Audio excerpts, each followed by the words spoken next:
va dire, trois parties majeures. Donc, Andy, la première partie, ça va être en quelque sorte la modélisation, la conception et les calculs. Donc, Andy, ça va être la première partie, tout ce qui est modélisation, calcul, conception, design et tout. La partie coordination et vérification. Et dernièrement, la troisième partie, donc, c'est la collaboration. Donc, les outils Hadoma se divisent en trois parties majeures. Et pour chaque partie, donc, nous avons une série de logiciels. Un seul logiciel qui va me faire la modélisation, le calcul, l'analyse et la conception.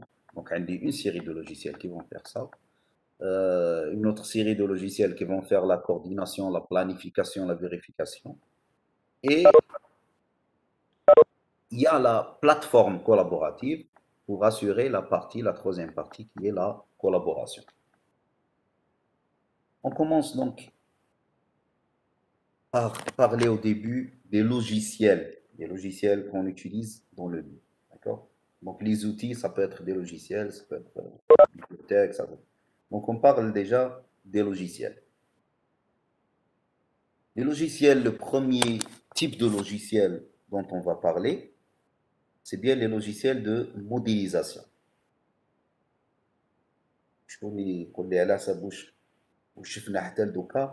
Qu'est-ce que c'est que la modélisation? On a un logiciel de modélisation. Ça veut dire quoi?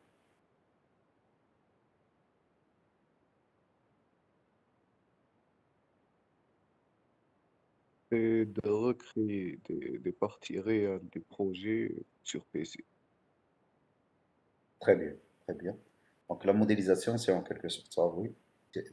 On va dire, c'est justement d'où le nom d'ailleurs, c'est de modéliser un élément tel qu'il va être construit réellement dans une maquette numérique. D'accord? Donc la modélisation, c'est la création de la maquette numérique, le modèle numérique en 3D avec toutes les informations. Chez la 3D, la 3D, c'est la géométrie.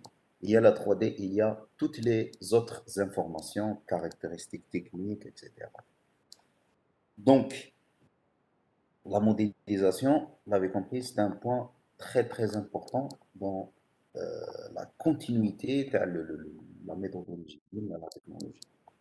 C'est l'élément essentiel. Il a un modèle numérique bien réalisé, je ne peux pas continuer à faire les autres étapes. D'accord? Donc, c'est le point initial, le point le plus important. Donc, la maquette هذه parce que là, كاين بزاف اللي pensent باللي Revit par exemple, c'est un logiciel de calcul. Il y a beaucoup de gens qui me disent utiliser Revit MEP pour faire les calculs rapidement. Eh ben non, Revit non, c'est un logiciel de modélisation avant tout. D'accord? Donc, la base Diallo, c'est un logiciel de modélisation, mais il peut être utilisé pour d'autres fins. Donc, la voiture, c'est un moyen de transport avant tout, mais il peut être utilisé aussi pour se dépendre, pour se dépendre, ou là, il y a des personnes qui écoutent la musique, mais l'intérêt principal de la voiture, c'est le déplacement, d'accord? C'est pour se déplacer. Alors, Revit aussi, l'intérêt principal, ce n'est pas le calcul, même si Revit le calcul, il reste un logiciel efficace parce que l'objectif d'ILO, ce n'est pas le calcul, mais c'est la modélisation. Donc, je vais réaliser mon bâtiment, les murs, j'insère les fenêtres, j'insère les portes, je mets les dalles, je donne les informations de chaque matériau qui constitue la dalle, qui constitue les murs, quel est le type de vitrage utilisé dans les fenêtres, euh, quel est le dosage du béton dans les poteaux, dans les dalles pleines, dans les poutres, etc. Donc, toutes ces informations-là, je peux les introduire dans un logiciel de modélisation. D'accord? J'ai cité Revit, donc il y en a plusieurs. Mais, à titre d'exemple, donc, dans Revit, je commence à réaliser mon projet. je commande, bon, on a dit, je répète encore, donc c'est l'architecte qui réalise le bâtiment. Ensuite, il y a les ingénieurs en structure qui vont réaliser la partie ferraillage et donner les dimensions réelles des poteaux, des poutres, des dalles, etc. Et il y a aussi donc les ingénieurs en MEP, donc vous-même, les ingénieurs en MEP, en équipement, qui vont venir donc installer, mettre en place les équipements et les réseaux aérauliques et la tuyauterie, les vannes, les armoires électriques, les chaudières, parfois même les bâches à eau. Donc les bâches à eau, c'est parfois c'est les trois. Donc un peu le bâche à eau, c'est à l'ingénieur équipement de dimensionner la bâche à eau selon le besoin pour l'incendie, pour la protection anti-incendie, ou la bâche à eau juste pour tout ce qui est plomberie sanitaire. Donc c'est à l'ingénieur en équipement de dimensionner la bâche à eau. Ensuite, c'est à l'architecte de lui trouver un emplacement adéquat. Et finalement, à l'ingénieur en génie civil, en structure, pour dimensionner les murs, dimensionner le ferraillage, etc. Donc c'est un travail déjà, même sans BIM, donc c'est un travail collaboratif. Je trouve كاع لازم يخدموا فيه. Donc c'est ça l'intérêt du BIM. C'est pour ça, c'est pour faciliter la collaboration entre tous les éléments qui travaillent dans un projet. Parce que tous les éléments du projet sont reliés. زعما par exemple, j'installe un équipement en terrasse, un équipement qui pèse jusqu'à 10 tonnes, je l'installe en terrasse, il faut que je donne la répartition, donc la superficie que cet équipement va occuper. Et en plus de ça, je dois donner le poids, ou plutôt la masse de cet équipement afin que les ingénieurs en structure peuvent dimensionner correctement la dalle à la toiture ou la poutre et tout, selon la masse de mon équipement pour pouvoir résister à cette masse ponctuelle. Alors, là, on a l'intérêt principal de la modélisation, donc c'est ça. Donc, je commence, c'est un point très important d'un projet BIM, c'est de modéliser le bâtiment. Ensuite, on passe à la partie euh, calcul, la partie calcul, simulation aussi.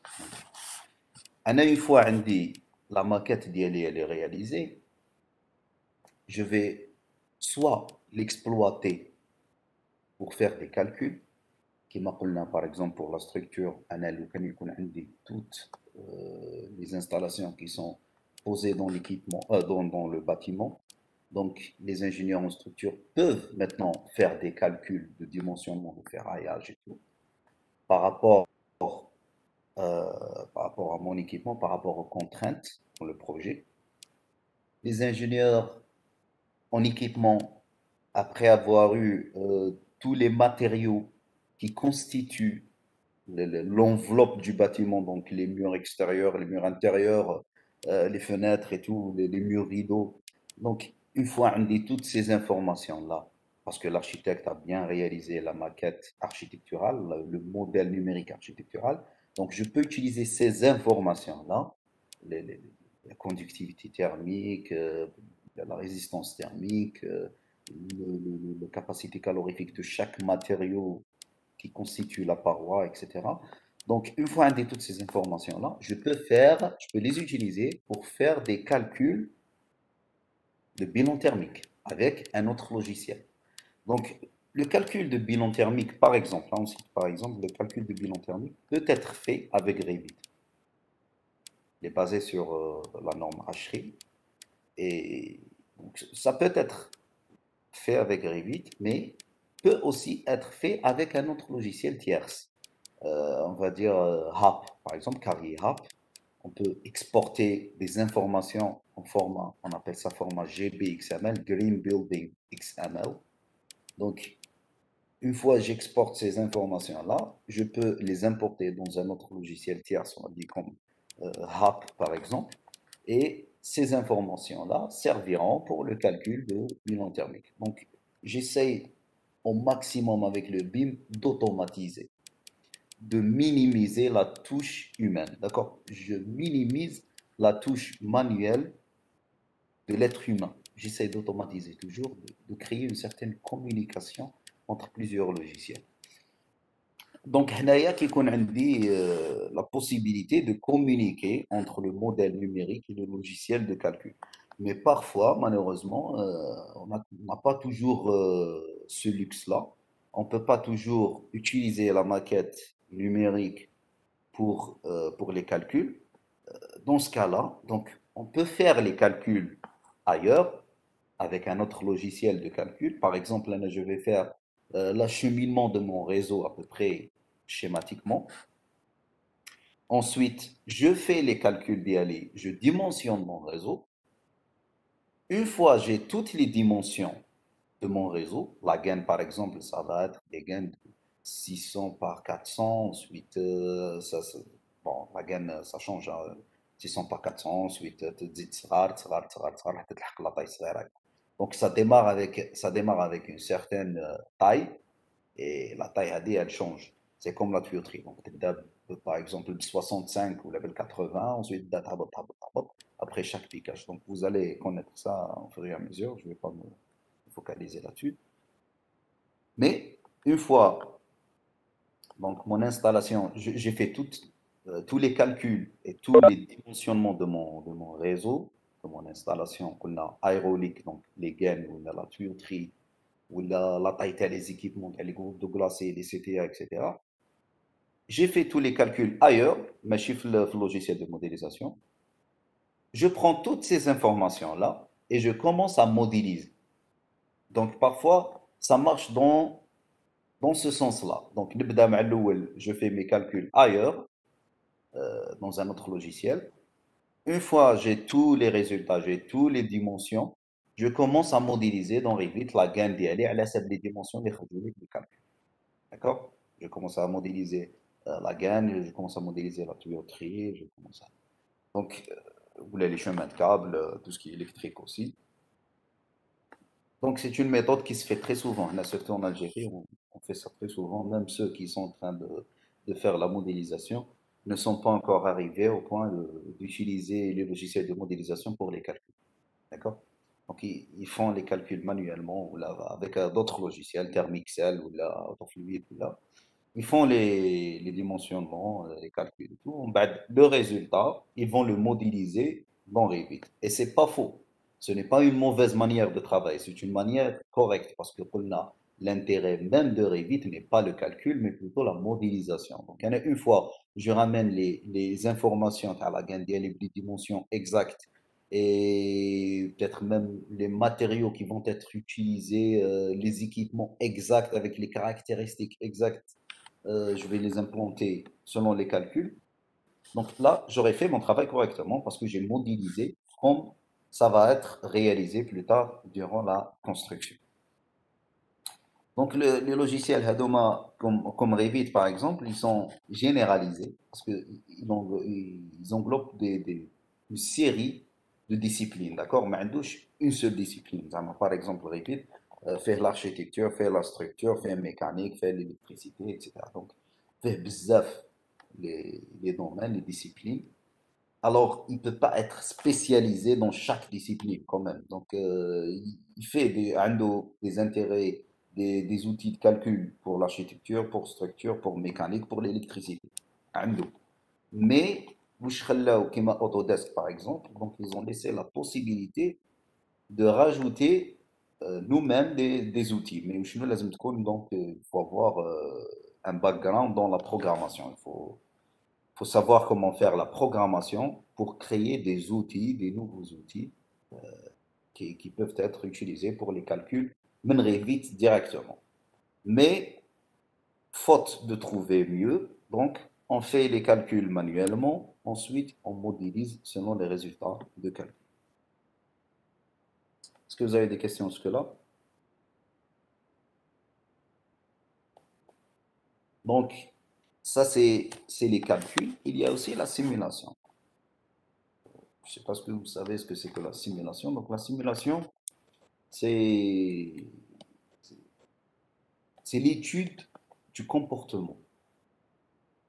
Quand on a calcul, il est vraiment, il n'est pas dynamique, il est statique. Donc, je dimensionne mon réseau et c'est bon, je le dimensionne, il est dans cette dimension, c'est bon.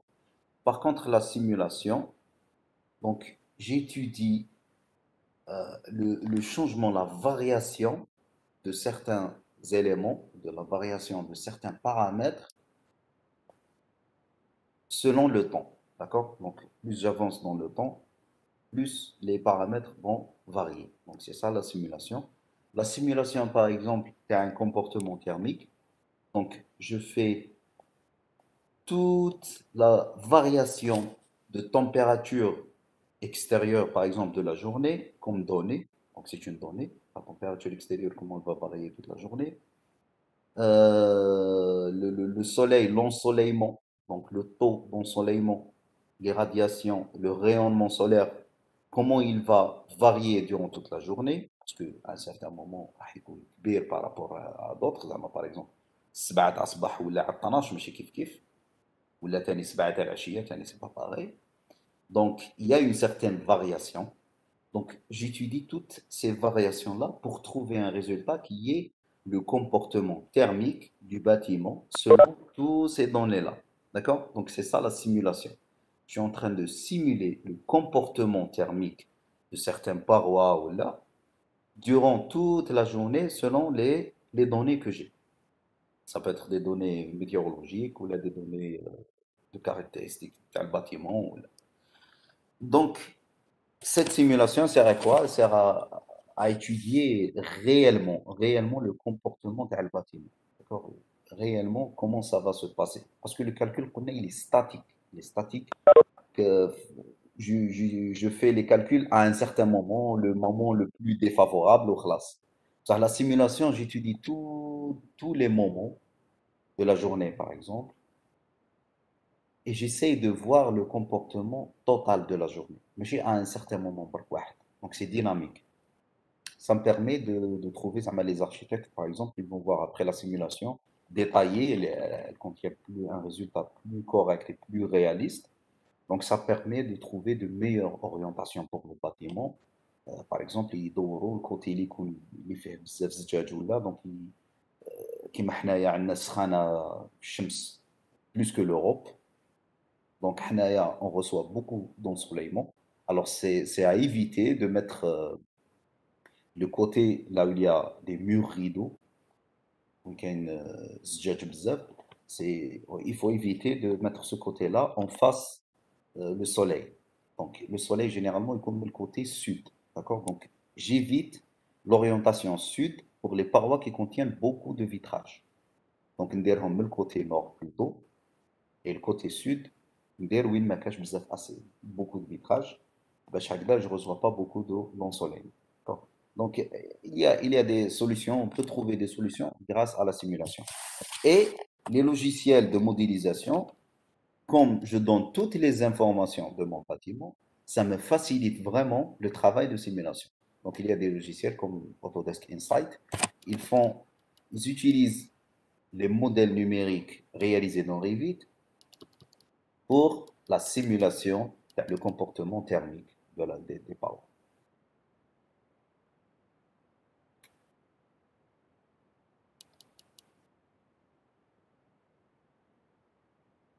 Donc ça, c'est pour les logiciels de modélisation et les logiciels de calcul. Il y a aussi les logiciels, maintenant, on va voir les logiciels de coordination et de planification. Et maintenant, on a dit que dans le BIM, mais on dit que la 3D, je peux aller jusqu'à la 4D et la 5D. Tu peux me dire ce que c'est que la 4D et la 5D? La 4D, on rajoute le facteur du temps. La 5D, c'est d'autres planifications. Très bien. Très bien avec ça. Donc la 4D, on rajoute le facteur temps. La 5D, on rajoute le facteur coût, le, le coût du projet. Donc, plus je rajoute l'information, plus je vais avoir un modèle plus réaliste. Alors, pour la quatrième dimension, dans le BIM, on parle du temps. Donc, il y en a qui mettent le temps de réalisation. de chaque élément dans le projet, les informations. Donc, je reviens toujours à la modélisation. C'est le BIM-modeler, celui qui fait la modélisation, c'est lui qui introduit le temps de réalisation de chaque élément. Ensuite, je rajoute le coût de chaque élément. Donc,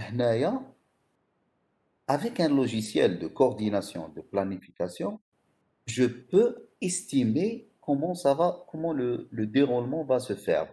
Donc, on a indiqué le temps de réalisation de chaque élément. Je peux gérer ça pour connaître le temps de réalisation du projet en entier. Donc, pour estimer شحال راح يقعد لي le projet pour se réaliser. Et en plus de ça, je peux planifier. Donc, قلب اللي نسبقوا فيه هذه elle prend plus de temps. Donc, نسبقوا في هذه la tâche, ensuite هذه la tâche. Donc, ça aide vraiment pour la planification. D'accord? Donc, toujours, ça revient, c'est relié la modélisation. Donc, la modélisation, elle est bien faite et toutes les informations devront être introduites. Un autre intérêt des logiciels de coordination, ben, c'est la vérification. Donc, la vérification de la maquette. Parce que le modèle numérique tel qu'il est, il peut contenir des anomalies. Et grâce à des logiciels de coordination, on peut faire facilement des révisions vérifiées. Est-ce que des clashs, comme on a dit la dernière fois, hard clash ou soft clash, donc c'est des interférences. Donc un réseau derrière un autre réseau, là, une gaine derrière une poutre, ou là, donc ça peut être n'importe quoi. Alors, je peux faire la détection de clash, je peux vérifier d'autres conflits qui ne sont pas géométriques, qui sont des erreurs de calcul, là, grâce au logiciel de coordination. Et ça sert aussi à la communication. Donc, le BIM coordinateur utilise le logiciel de coordination pour générer des rapports. Donc, les rapports, ils peuvent être utilisés, ou plutôt envoyés vers les BIM modelers pour qu'ils puissent donc trouver là où il y a un problème. Ça m'a par exemple, le coordinateur il a trouvé une vingtaine d'interférences entre gain مع poutre, gain مع une autre tuyauterie, chemin de câble داخل في un mur sans ouverture, etc. Donc, هنا واش يدير le BIM coordinateur, il va générer un rapport, faire gare, les clashs, il va l'envoyer au BIM modeler ou là, et aux architectes, etc. هما, ils vont voir le rapport هذاك, ils vont essayer de régler وحدة بوحدة. Ils vont régler les clashs هذوك وحدة بوحدة. Donc, c'est quoi l'intérêt? Parce que حنايا قلنا, on essaye de minimiser au maximum la touche humaine. Donc, qui connaît le rapport, avec une certaine traçabilité, on peut voir, le BIM coordinateur, j'ai donné toutes les informations des clashs. Au cas où plus tard il sera un problème, le BIM coordinateur est couvert. Parce qu'il y a une trace qui dit que le BIM coordinateur a bien donné un certain rapport. Donc, les rapports à demande peuvent être générés grâce au logiciel de coordination. Donc, les logiciels de coordination, euh, bon, le plus utilisé, moi, je connais, il y a Navisworks, il est très utilisé. Navisworks, il y a aussi SynchroBIM, SynchroPro. Synchro aussi, il est très bien utilisé. Et il peut contenir aussi des animations très intéressantes de la réalisation. Donc, selon, par exemple, la durée de chaque tâche, lorsqu'on planifie, c'est la première tâche, la deuxième tâche, la troisième tâche et tout. Donc, grâce à ces informations-là, je peux même créer des animations. Donc, c'est pas quelque chose d'extraordinaire. Peut-être, si vous jetez un coup d'œil sur Synchro, animation Synchro, vous allez trouver كيفاش يدير لك في الشونتي بدا يطلع الباتيمون tout. Une fois une modélisation bien faite, ce n'est rien d'extraordinaire. C'est facile à faire.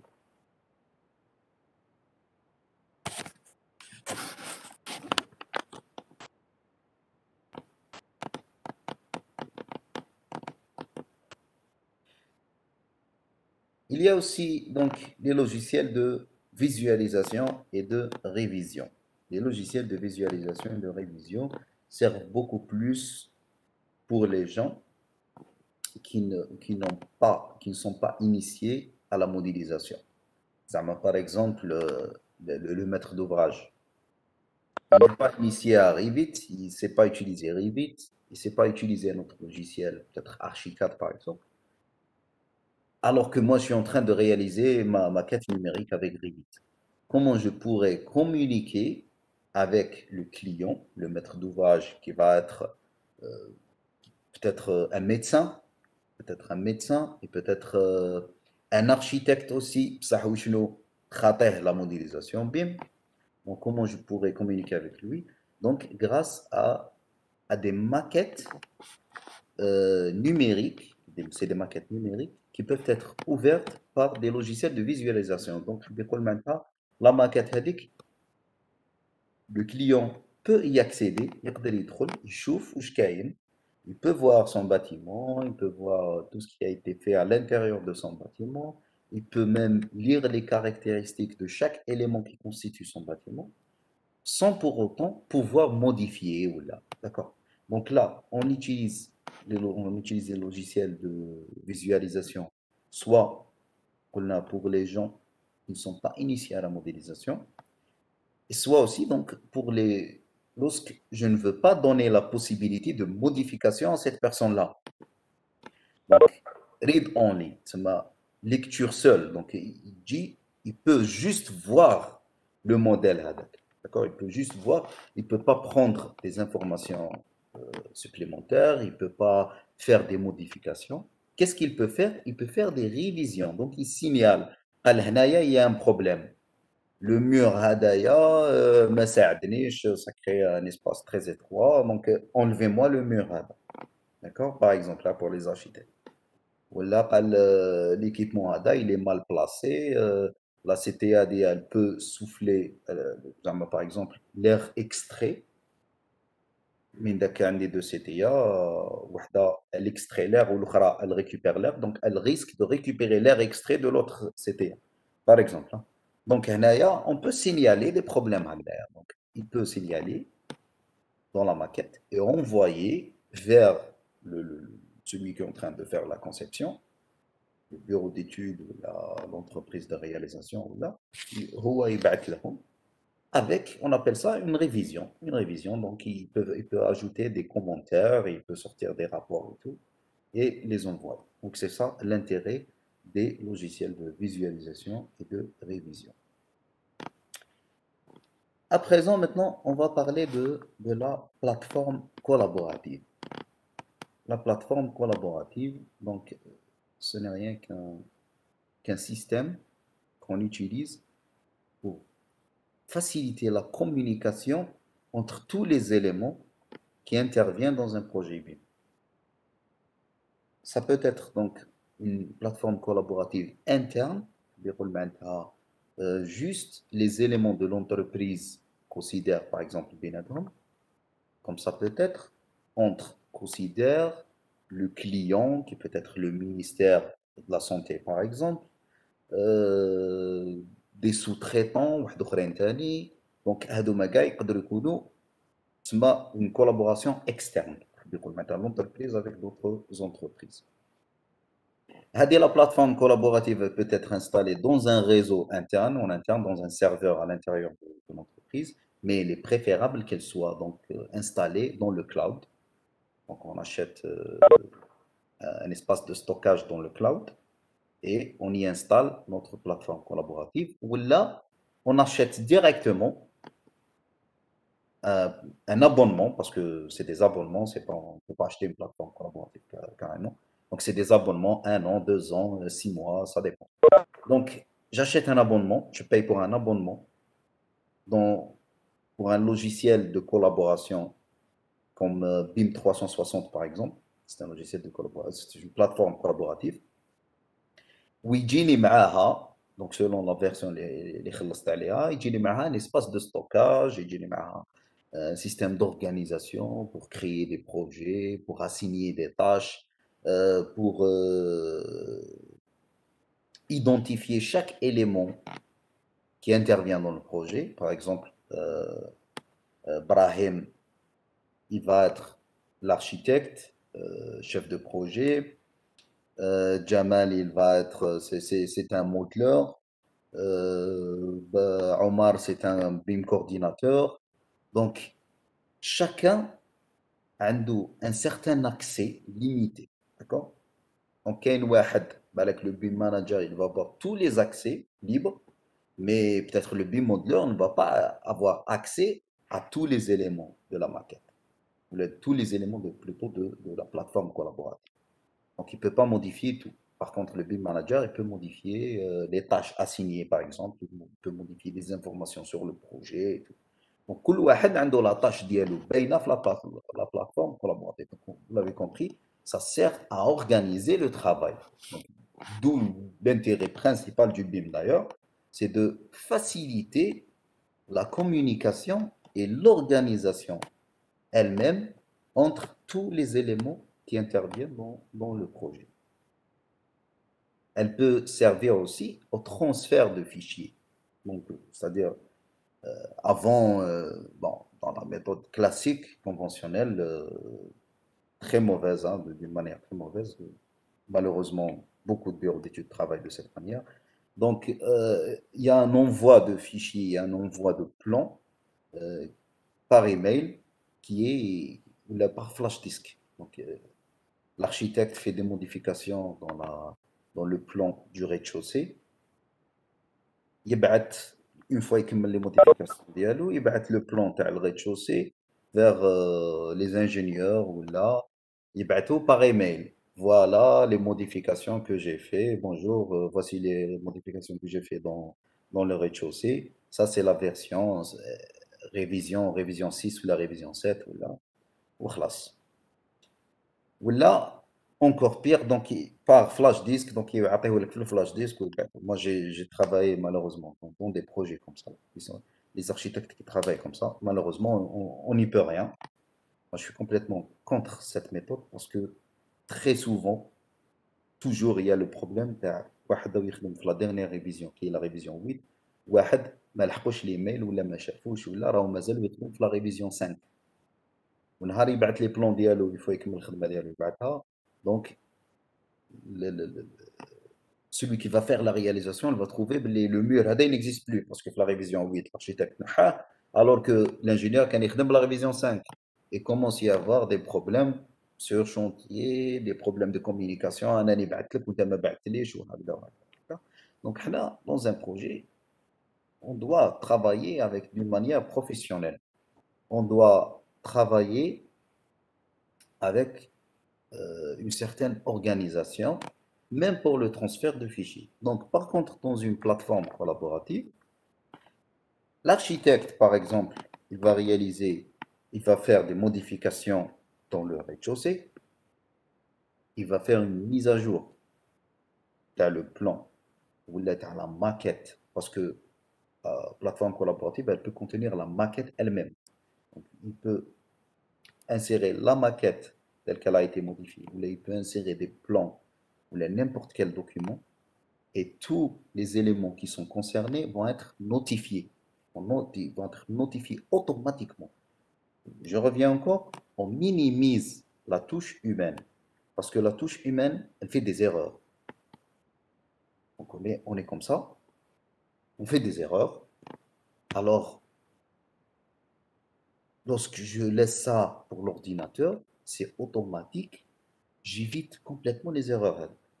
Je dois juste bien gérer l'ordinateur pour qu'il soit optimal.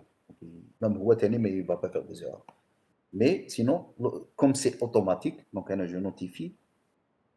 Imaginez, par exemple, أنا لو كان نبعث لكم انفيتاسيون واحد بواحد في الويبكس بالواحد نبعث لكم انفيتاسيون ارواحوا ديمونش 11h45 فلان ارواح ديمونش ولا نعيط لكم بار تليفون. Ça peut pas se faire. Par contre, entre le Webex, je trouve la liste complètement déjà prête. J'envoie directement. Le Webex automatiquement. Donc, j'ajoute la liste, les éléments dans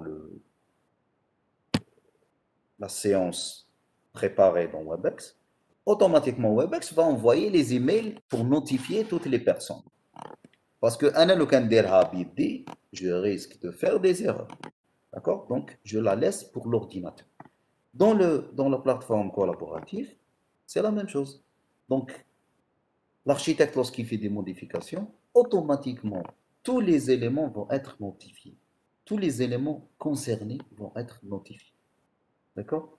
Et ça permet aussi de bien gérer, à n'importe quel moment, on a la plateforme collaborative, surtout il est sur le cloud, وين نكون n'importe quelle bled ou là, ندخل نروح la plateforme collaborative, je peux voir tous les plans qui ont été insérés, tous les documents, toutes les informations, les notes de calcul, les descriptifs.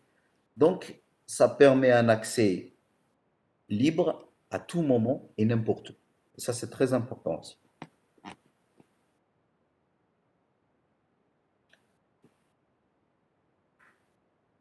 Pour le quatrième point, donc, on va voir l'interopérabilité. L'interopérabilité est un point très important dans le BIM. C'est en quelque sorte le langage de communication entre les ordinateurs, les différents programmes de ou la logiciel ou l'outil que l'ordinateur utilise. Donc, par exemple, là, on a un logiciel de modélisation qui est Revit, je suis en train de l'utiliser pour modéliser.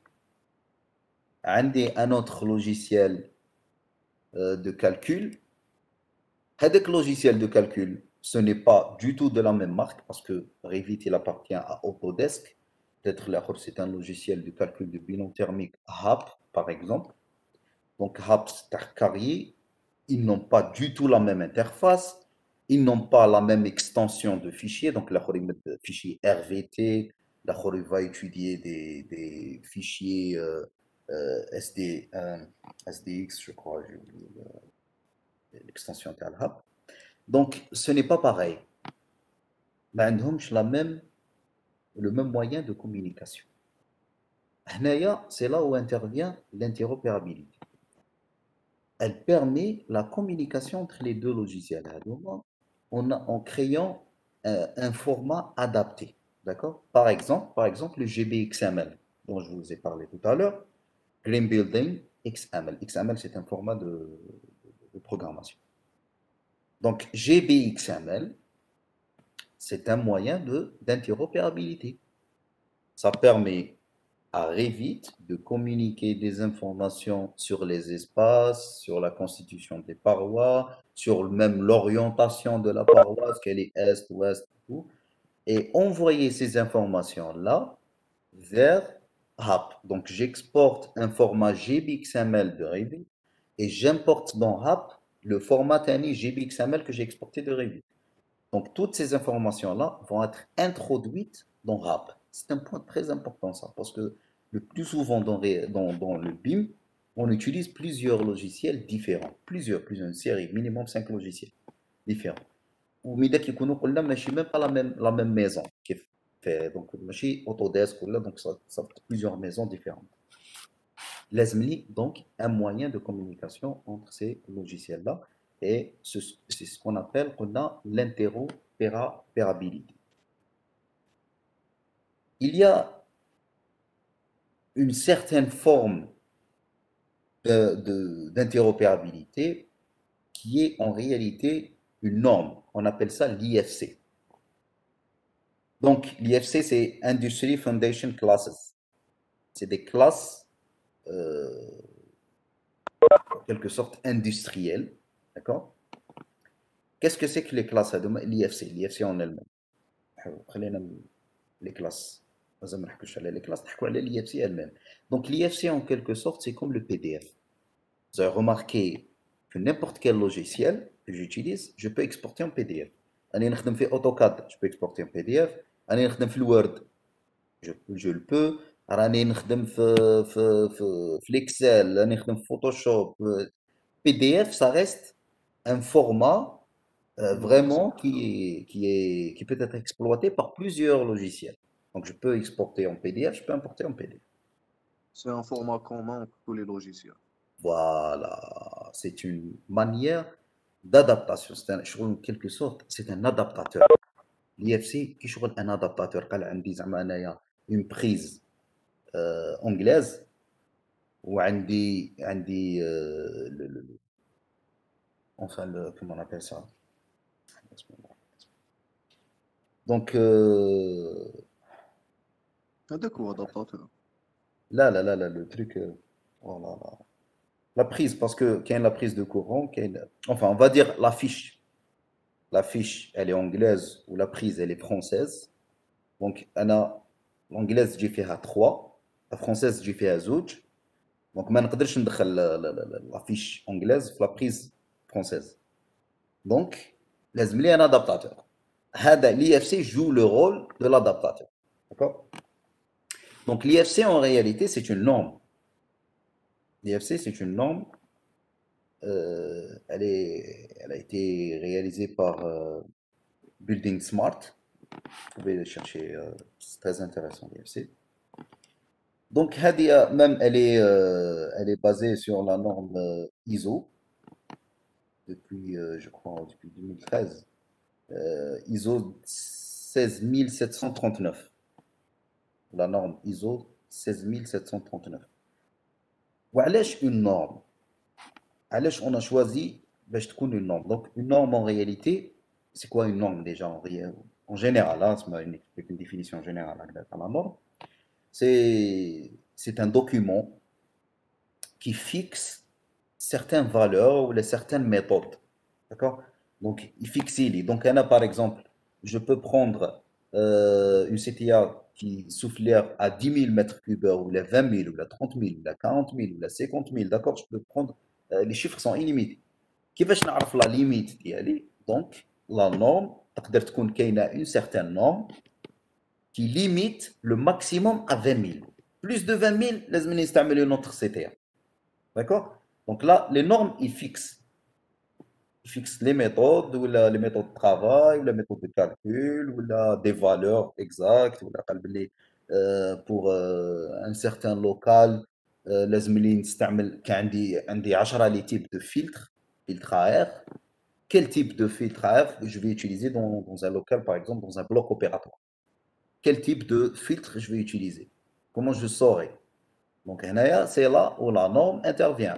Pour un bloc opératoire, لازم لي une classe de filtration de temps. Donc, لازم un filtre minimum M5 ou F9 mais bon, bloc opératoire لازم الهيبا على كل حال HEPA filter.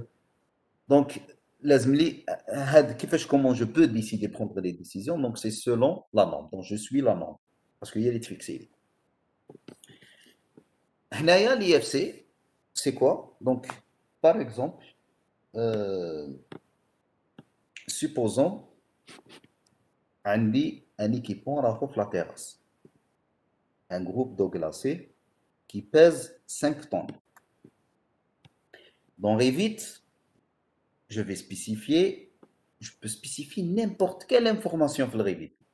Donc, il y en a soit les informations qui jouent par défaut, on appelle ça les paramètres, ils jouent par défaut dans le Revit. D'accord? Ils jouent par défaut, n'importe quel équipement fait le coût, par exemple, le fournisseur, le constructeur et tout. Il y a des informations, des paramètres qui jouent par défaut dans le Revit. Il y a des paramètres que je peux créer moi-même. Je peux créer n'importe quel paramètre que je trouve utile. L'unité dialogue, ça peut être un paramètre de pression, en Pascal, ou un paramètre de vitesse qui va être en mètres par seconde, ou un paramètre d'information qui va être de type texte. Donc, je peux rajouter autant de paramètres que je veux. Ça. Supposons que le groupe d'eau glacée ديالي زدت له le paramètre masse. سميته masse. ودرت فيه 2000 kg. Donc voilà, j'ai créé, c'est bon, j'ai donné toutes les informations. Donc l'équipement d'IALI, il est posé sur la terrasse. Ok, très bien.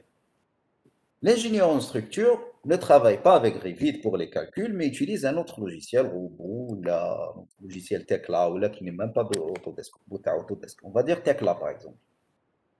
Le deuxième logiciel, il crache le format Revit directement. حب يقول انا كي نبعث له ماس نبعث له بلي لا ماس تاع ليكيبمون الفوق راهي 2000 كيلوغرام كي يلحقوا لانفورماسيون بوغا با ليغ سا ما على بالوش واش حب يقول ماس. Mais il faut le convertir. فوالا دونك انا ريالمون ان اوتر اكزومبل supposons انا bon هنا c'est pour vulgariser un petit peu le principe. دونك انا نهضر جو بارل arabe. انا نهضر عربيه و l'interlocuteur ديالي de l'autre côté يهضر فرونسي. اوكي. الوغ انا نقول له الوزن تاع ليكيبمون هذاك راهو 2000 كيلوغرام. راني حطيتها معلومه، سي اون انفورماسيون، سا ريست اون انفورماسيون. L'interlocuteur de l'autre côté, monsieur Tekla, يهضر غير français. Donc il connaît que masse et 2000 kg kg. Alors انا يقرا وزن 2000 كيلوغرام. Il va rien comprendre. وين على بالو بلي الوزن هذاك حب يقول لا ماس. Il connaît pas l'arabe كاع زيرو. Il connaît rien là. انا pour moi صح راني على بالي بلي ماس. Ça veut pas dire بلي هو il va comprendre بلي c'est une masse. هو pour lui c'est une information خلاص. Quelle est cette information? Par contre, supposons que Anna ou Hua نعرفوا l'anglais tous les deux. On connaît l'anglais. Anna qui نقول له weight. Weight ça veut dire poids en français en anglais. Ou la masse. Donc masse aussi c'est le même sens. Donc qui نقول له weight تاع l'équipement هذاك راهو 2000 kg. Alors هو الهيكا même si هو généralement dans son environnement راهو يهضر en français. تسمى Tekla عنده ses paramètres à lui. Parce que Tekla عنده les paramètres ديالو والغيفيت عنده les paramètres ديالو. Donc هو راهو يهضر en français mais qui يقرا weight il comprend, il peut traduire ça en français. D'accord? Donc il يقرا weight 2000 kg. Ah weight, je connais le mot هذايا, c'est en anglais, ça veut dire masse. Donc il peut le traduire. Par contre, le Kanmedolo, avec une langue qu'il ne connaît pas, il ne pourra jamais le traduire. D'accord? Donc toujours, je dois trouver un moyen de communication commun. C'est là où intervient l'IFC. Donc l'IFC a des paramètres qui sont communs. C'est une norme. Ça fixe. La masse, par exemple, a une certaine définition. D'accord? Elle a une certaine définition. La masse. L'unité de la masse dans la norme IFC. Quels sont les autres paramètres qui sont liés à la masse? Je vais partager avec vous le site même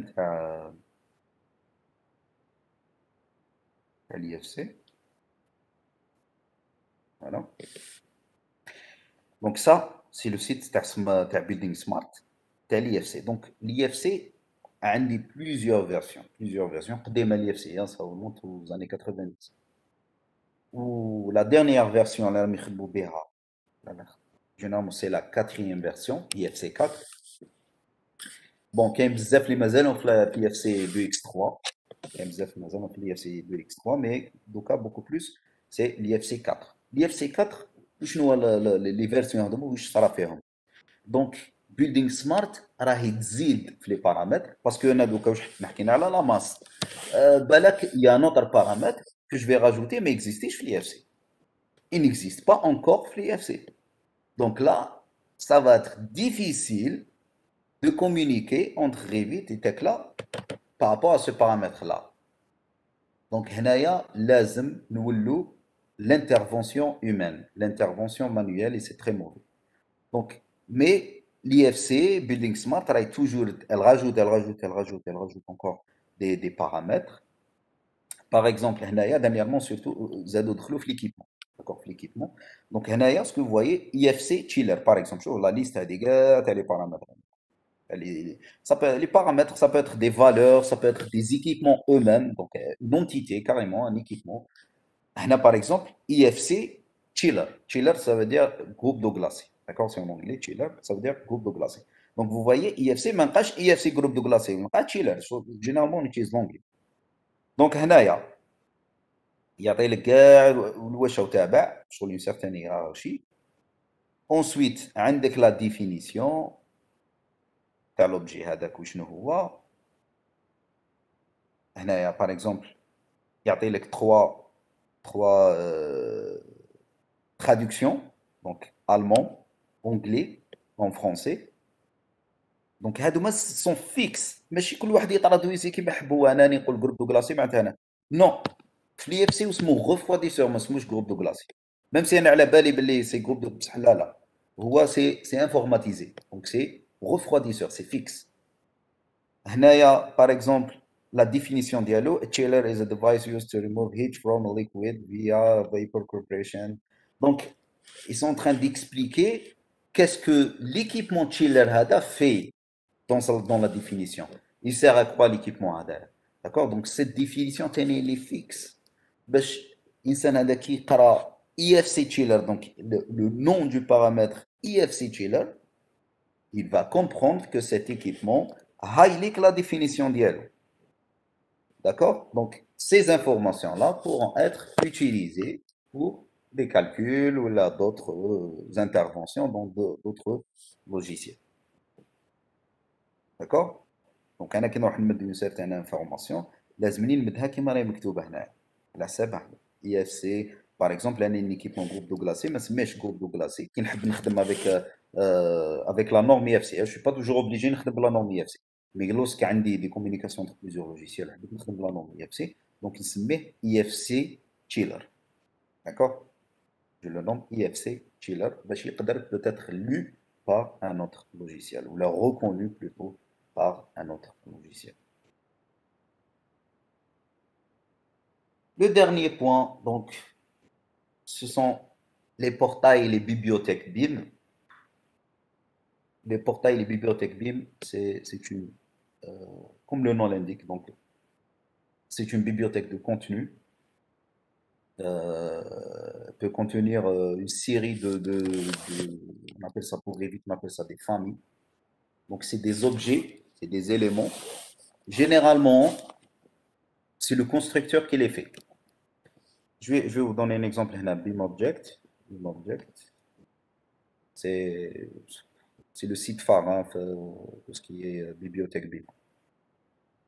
D'ailleurs, je suis là tout Autodesk de BIM Object. Ou la table à Autodesk. Donc, BIM Object, نلقى فيه الداخل, vous voyez, tout ce qui est architectural, ça peut être équipement, ça peut...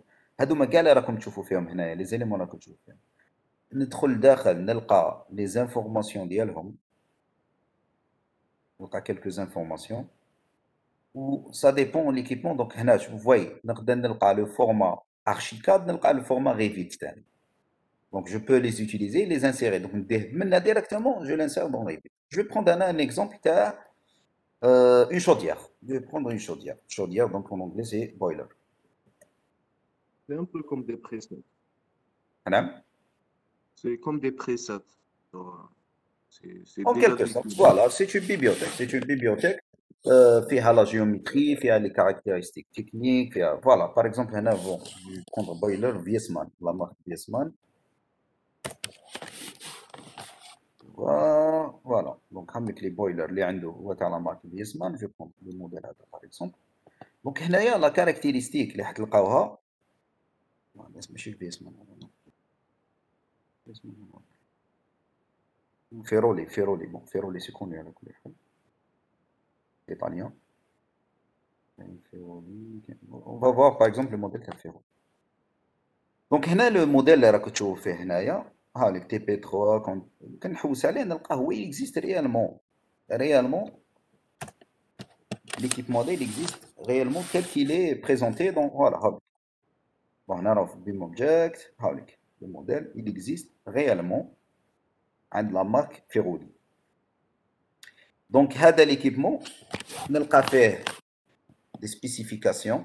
Vous voyez هنايا avec les spécifications ديالو. نلقى même des liens qui donnent vers le site web. نقدر نلقى لداخل des fiches techniques etc de cet équipement là. شحال يعاوني. هاك ندخل للسيت تاع فيرودي. ندخل نلقى كاع les informations. نقدر je peux télécharger des fiches techniques, je peux tout sortir. La classification dialogue, les normes et tout utiliser. Et je peux télécharger généralement sur la majorité gars le Revit. Donc surtout dernièrement, hein. La majorité nous le Revit. Parce que le Revit c'est le logiciel phare de modélisation. Donc هنايا نلقى la famille هذه.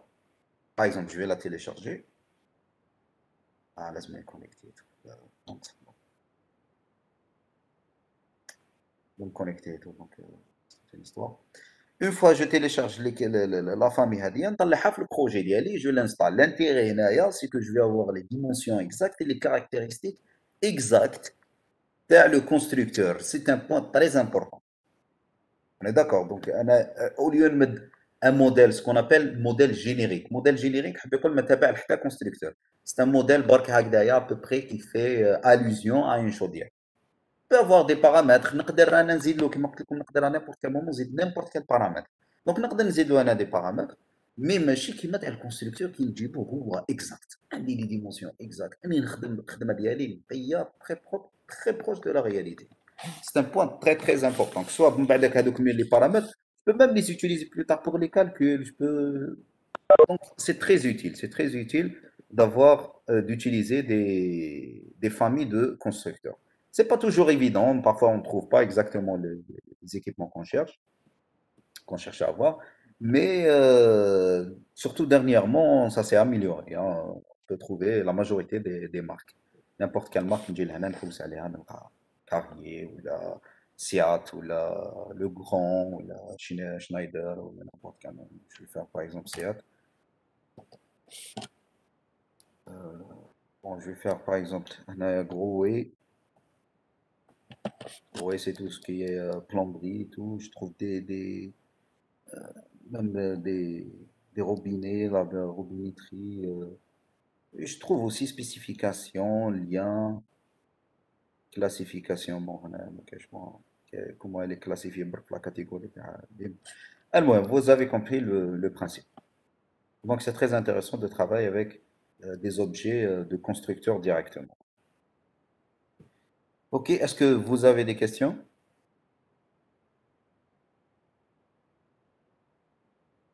Donc, c'est ça.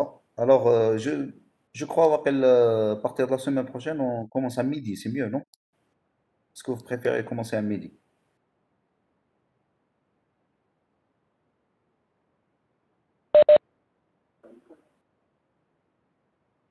لا لا نبداو على 12 او ليو لحدا 12 غير ربع نبداو على 12 بيل باسكو على بالي بلي تقراو صباح 12 هما تريبوزي شويه على بالي بلي 3 كوا كونسيكوتيف سي ترو خلاص نديروها دونك بارtir de la semaine prochaine inchallah on va faire à partir de midi. On va faire l'application donc pour la suite on va faire l'application sur Revit pour voir un petit peu comment on peut réaliser, quelles sont les caractéristiques d'un projet, comment travailler avec Revit. Je vais vous aider un petit peu à vous initier durant les dernières séances. Allez, je vous remercie et à la semaine prochaine. Oui. Oui,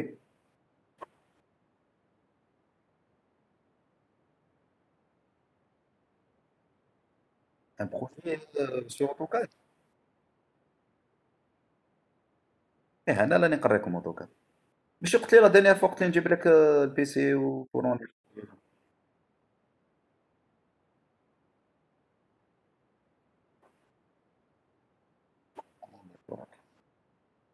معليش. De toute façon, vous n'allez pas avoir un examen. Pour le TP, j'ai discuté avec Monsieur Larabi, je vais vous faire un mini-projet. لا لا ما كاينش بار بينهم كل واحد يخدم ما كاينش بينهم c'est un dessin c'est un petit plan à réaliser وكل واحد يخدم وحده فوالا اوكي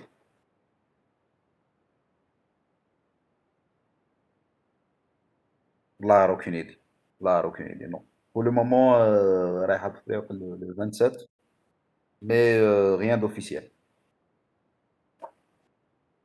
ok merci à vous